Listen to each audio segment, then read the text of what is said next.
Joining us for more analysis on what we just heard from the federal party leaders, and there was plenty in there, is political analyst Stewart Prest, a fan of the show, and we always appreciate your time and expertise, Stewart. A lot to go through there. Was there in 2 hours, was there a particular moment that stood out for you? Well, I think there were a few defining moments, but it was really clear that there was somebody not on stage who was at the center of everything, and that's President Donald Trump. And so the whole debate was colored by how the different parties are going to position the country in this new normal, where now everything in some ways is different. Mm-hmm. And was there a clip or from one of the particular leaders that addressed that for you? Well, the first segment was all about tariffs and responding to President Trump. And I think Mr. Carney in his opening statements really tried to set the tone that this is a different era that we are in and have to respond. All right, I think we have a clip of that. Let's have a listen.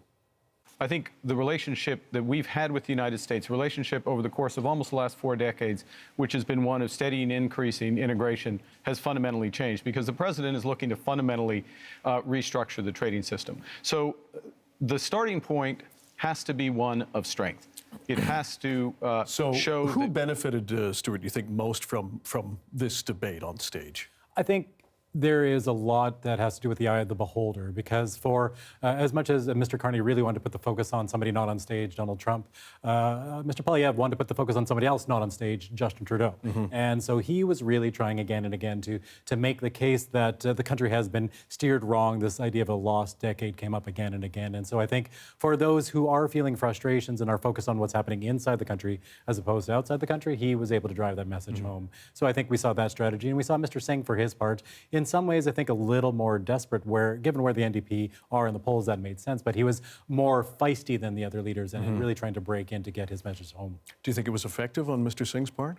I think it created for more drama than we saw in other occasions. I think it might have locked up Mr. Poilievre in particular, trying to halt him from getting his points across. But I don't know that it comes across as an alternative vision so much as a difficulty on stage. And lastly, we appreciate your time. Mr. Blanchet, not running any candidates outside of Quebec. How do you think he fared in this debate? English, he was quite adept and deft in French the other night. English, how do you think he did?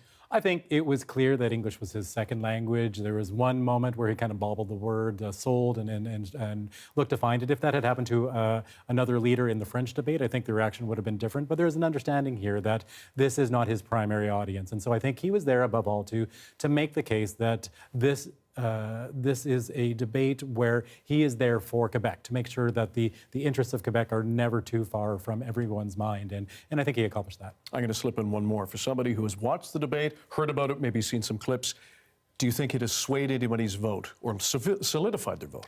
I think that Mr. Carney was able to, while being attacked from all sides for much of the debate, there was a one-on-one round where the leaders could ask a question of one another. All three leaders asked a question of Mr. Carney, and then he was able to get in a joke saying, I'm going to ask myself a question as well. So he remained pretty cool under fire, and so I think that would stand him in good stead, those who are looking for calm leadership. All right. Stewart Prest, we always appreciate your time and political expertise. Thanks for joining us. Always a pleasure. Thank you, Dan.